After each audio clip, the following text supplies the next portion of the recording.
Isang bagay po na ma-share ko is talagang kailangan po ng lakas ng loob na umalis at kung sino man po yung mga maiiwan dito, talagang sacrifice po para po sa future din ng family na may mai-provide na magandang buhay po sa family nila.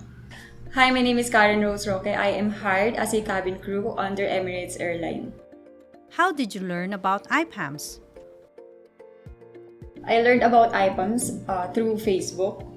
And then, as I was scrolling into my Facebook, I saw the Emirates cabin crew hiring, and that's the time that I decided to go in April 8 for the open day.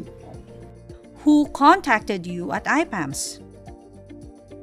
So at that time that I was contacted by the IPAMS, I think it's Miss Isa who contacted me to go for the final interview. How did you feel before the interview? So before going to the final interview, parang expected ko na po na yung kunyari ko ano po yung mangyayari that day. Kasi as a third time ko nang nag-a-apply sa IPAMS.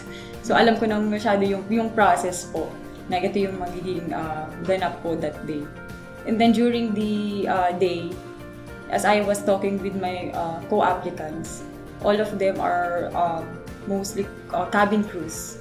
Then that's the time na parang I feel ako lang ata yung unemployed, no experiences sa aviation. And then at that time ako lang po ata ako yung full-time mom. How did you feel when you got selected?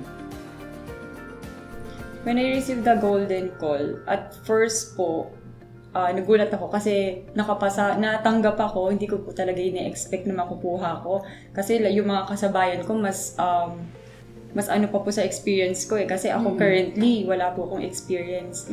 Then that time nung narinig ko yun, nalungkot po ako first kasi maiiwan ko po yung two kids ko. Then at the same time, masaya din naman po dahil natupad ko na din yung dream ko after ilang years po na pagtatry din, yun po. How did you prepare your loved ones for this work setup?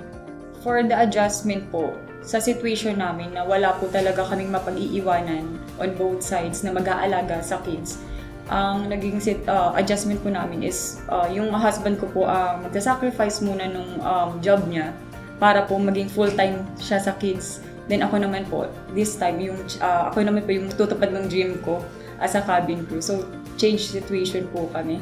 Change position kami ngayon. For the kids, kailangan ko ng mahabang explanation. Pero sa eldest ko po, nakakaintindi na kahit paano. Yung sa youngest lang po talaga ang sobrang, yung magkakaroon ng separation ng anxiety po talaga. Sobra.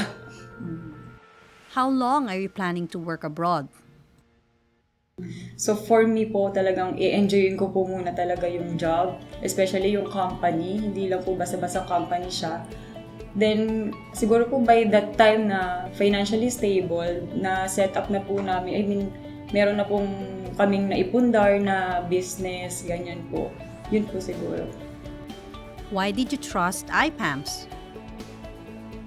Pag sinabi pong agency dito sa Philippines, IPAMS po talaga yung nasa isip agad ng mga tao na kilalang agency na nagpapaalis po, na trusted, na legal po.